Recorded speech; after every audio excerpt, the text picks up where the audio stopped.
Ferdinand Kitenge, coordonnateur de la cellule technique de lutte contre la corruption au cabinet du ministre d'État en charge de la justice. Bienvenue. Merci beaucoup. Vous n'êtes plus de la société civile? Je suis coordonnateur national de la société civile et révolutionnaire, mais dans le compte de la République, du gouvernement. Et cette fois-ci, vous avez mis pause à la société civile? Je suis, bien avant, mais la structure fonctionne. Je suis Donc vous êtes coordonnateur. détaché de la structure, société civile. Pendant que nous animons les activités du gouvernement. Voilà. Alors, vous parlez de la lutte contre la corruption, le remède. Mais bien avant cela, on a suivi le Mineta de la justice devant les jeunes. Il y avait même la première ministre qui était là. Il a dit « Je sens l'odeur de détournement. Je sens l'odeur des corruptions. » Comme pour dire, tous ceux qui étaient là, jeunes, vieux, même les ministres, ils seraient aussi impliqués dans la corruption. Vraiment, ce n'est pas du tout polémique, parce qu'il n'y a jamais eu de polémique. Le ministre d'État, ministre de la Justice, qui contrôle la justice en question, et il a été devant, comme vous l'avez dit, devant la jeunesse, dans cette sensibilisation qui a été organisée par l'UGF. Il a dit « Je sens l'odeur de la corruption dans la salle ». Donc, il a considéré la jeunesse qui était représentative dans la salle comme la jeunesse dans l'ensemble du territoire national. Parce que lorsqu'il y a corruption, on détruit l'avenir d'une nation. Pour bien détruire l'avenir d'une nation, on commence par la jeunesse.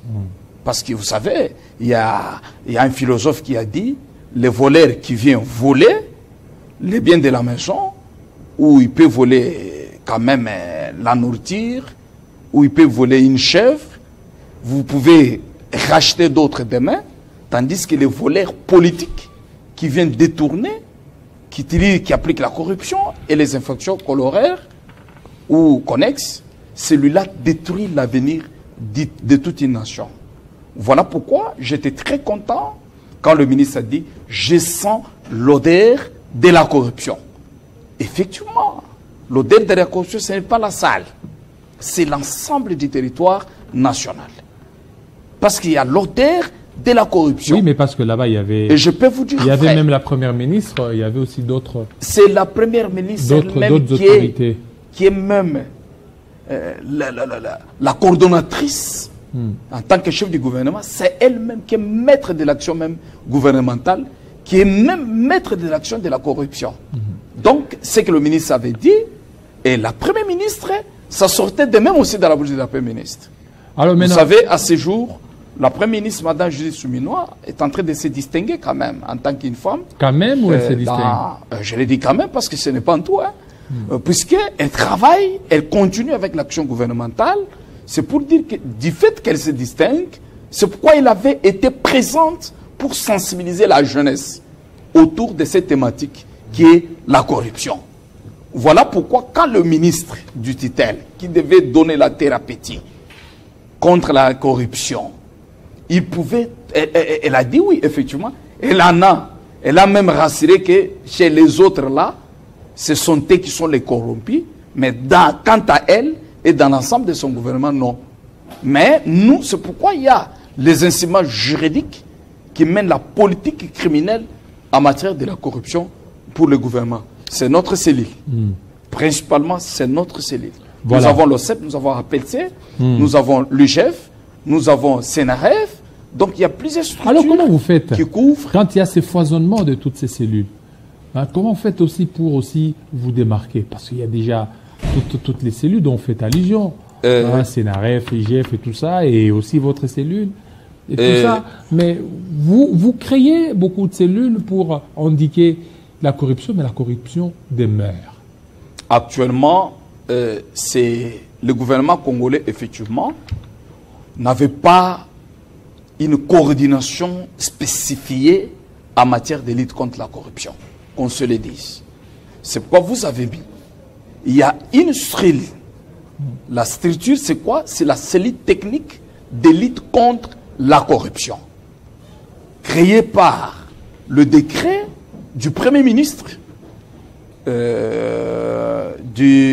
de 2029, portant création des cellules au sein des cabinets du ministre d'État, du ministre de la Justice.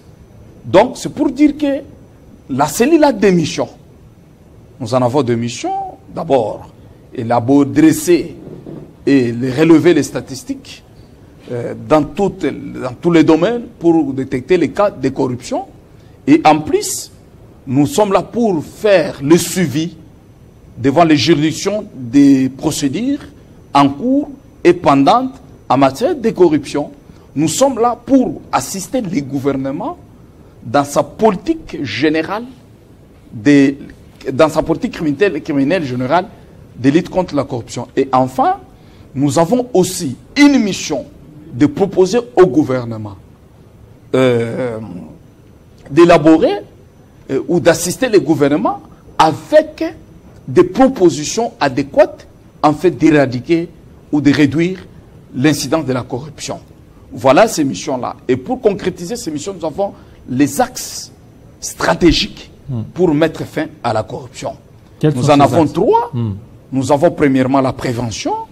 C'est pourquoi dans le cadre de la prévention, il y a la sensibilisation. Nous avons aussi la détection et l'investigation. Sur ces cas, il y a des dossiers isolés.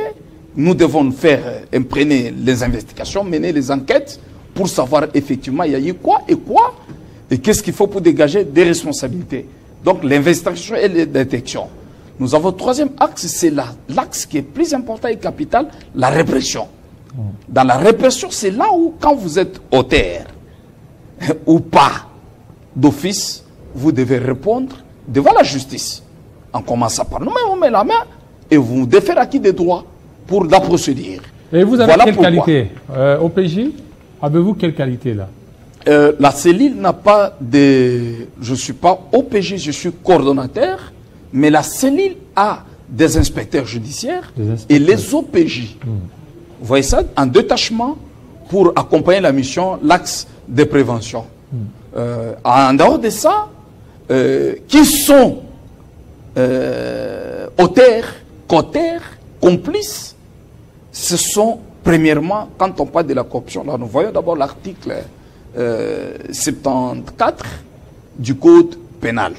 Nous voyons d'abord tout fonctionnaire de l'État, c'est-à-dire toute personne qui a un contrat avec la République, c'est-à-dire avec l'État congolais, à tout niveau que ce soit, à n'importe quelle hiérarchie, c'est-à-dire vous êtes dans la fonction publique, vous êtes dans l'armée, vous êtes dans la police, vous êtes dans les services de sécurité, vous êtes dans une entreprise, dans un service public quelconque, que ce soit une école, que ce soit une université, que ce soit un institut supérieur, universitaire, n'importe quel service public de l'État, membre du cabinet du ministre, n'importe qui, comme membre du cabinet du président public, n'importe qui doit répondre devant la corruption.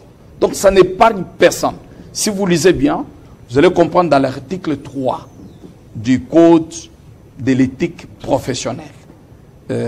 Cette loi répond qui est fonctionnaire, qui est au contrat avec la République. Donc, en dehors de ça, nous avons aussi le secteur privé. Aujourd'hui, qui contribuent parce que, vous savez, les commissaires privés, priseurs, ou l'économie nationale, des fois, est accompagnée par le secteur privé.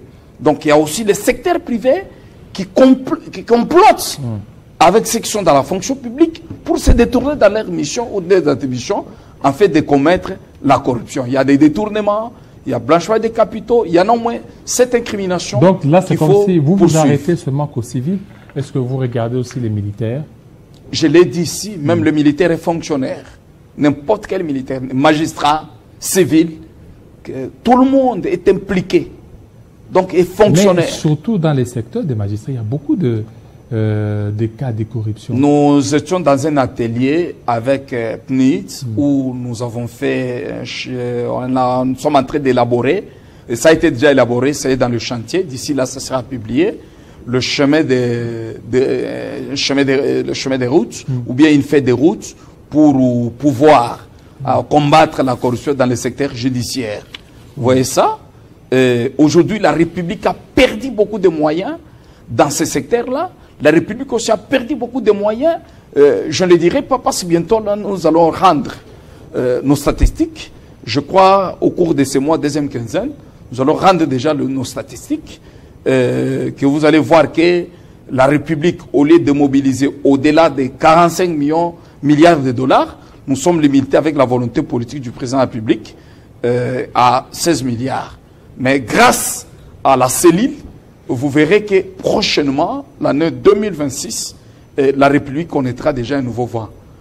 C'est pourquoi je me réserve là-dessus, parce que vous savez, la politique criminelle en matière de corruption, c'est une politique élaborée par le président de la République lui-même et appuyée par l'engagement du gouvernement au truchement de son Excellence Madame la Première ministre, et aussi avec la volonté manifeste et l'engagement supérieur du ministre d'État, ministre de la Justice, qui veut à tout prix sauver l'image de la justice congolaise. Vous voyez pourquoi, grâce à lui... Il est très contesté, hein, il est très contesté. D'ailleurs, le deuxième invité, avec lui, on va parler du bilan de Moutamba, mais le ministre dont fait allusion, il est un peu très contesté. On dit de lui qu'il est très populiste. Il est dans beaucoup de polémiques, là. Ils ont raison. Pourquoi? Parce que, comme nous attaquons la corruption, qui sont corrupteurs? Ce sont les hauts placés. Ils ne seront jamais pour lui. Retenez ça. Parce que la corruption est organisée en amont, tout comme en aval. Il y a les trafics d'influence, c'est une corruption. Vous voyez ça? Il y a les resellers, c'est une corruption. Donc, à ce jour, ce qu'il faut est que le ministre de la Justice tient à ce que la corruption soit une affaire de tout Congolais. La lutte. La lutte. Soit une affaire vraiment, merci, de tout Congolais. Voilà pourquoi, quand vous luttez, vous savez, les corrupteurs ne sont pas loin d'être voleurs. Ils sont comme tout voleur là. Quand vous dites qu'il y a un voleur ici, il peut même te tuer. Vous savez, il y a 2 risques. Nous sommes déjà préparés à tous ces risques-là. C'est pourquoi, c'est pas pour rien que vous avez vu, on a dit Bicou Rouge. Effectivement, on est là pour corriger. Nous sommes là pour des complaisants non plus. Donc, en matière de lutte contre la corruption, vous savez que c'est tous les jours, dans tous les domaines de la République, il y a toujours la corruption. Mais les super corrupteurs là, et les corrompus, vous croyez qu'ils seront à l'aise? C'est pourquoi on doit afficher des barèmes, il y aura des lois. Alors pourquoi vous ne mettez pas un numéro vert par lequel on pourra certainement vous joindre s'il y a le cas de corruption? Il y a déjà les sites que le ministre d'État, ministre de la Justice, répond déjà aux appels. Il a déjà eu un site là. Et nous, au niveau de la corruption, bientôt là, on va mettre même un numéro vert. Hein? Donc, quand vous venez devant un service public, vous trouvez que autant... D'ailleurs, nous sommes en train de digitaliser beaucoup de services parce que nous avons fait observation. Il y a certains services publics et certaines entreprises publiques aussi qui ont commencé déjà, surtout comme dans les régies financières. Nous avons vu des fois les cas comme la DGI. Ils sont en train de digitaliser. Ils ont déjà bien digitalisé. Les contentieux chez eux, ça passe directement par le canal digital. Mais nous voulons que ce système s'applique dans tous les services publics pour couper court les contacts d'argent avec les percepteurs. Mais dès lors qu'il y a les machines, vous ne verrez pas ça. Donc, à ce jour, la cellule est ouverte et nous appelons tous les Congolais de s'approprier de cette politique criminelle en matière de la corruption pour stopper. Parce que la corruption détruit, nous n'avons pas de bonnes routes, c'est à cause de la corruption. Nous n'avons pas, il y a les embouteillages partout. En province, il n'y a pas des écoles. Malgré 145 territoires, il n'y a pas de ponts. C'est grâce à la corruption. Merci beaucoup. Nous voulons relever ces soucis majeurs. Alors, donc les corrupteurs ne nous aimeront pas. Fructueux mandat à vous. Nous vous aurons, c'est-à-dire nous attendons beaucoup plus des résultats. Merci beaucoup. En commençant maintenant les 50, je ne sens pas l'odeur. Mais non, ici, c'est la sincérité. C'est ce que nous voulons parce que s'il n'y a pas la corruption, on a besoin d'informer un Congolais honnête quand même. D'accord. Je vous disais, parce que tout à l'heure, vous avez encore une réunion. Merci beaucoup. Voilà. Tout de suite, on continue toujours dans le méandre ou dans les secteurs de la justice.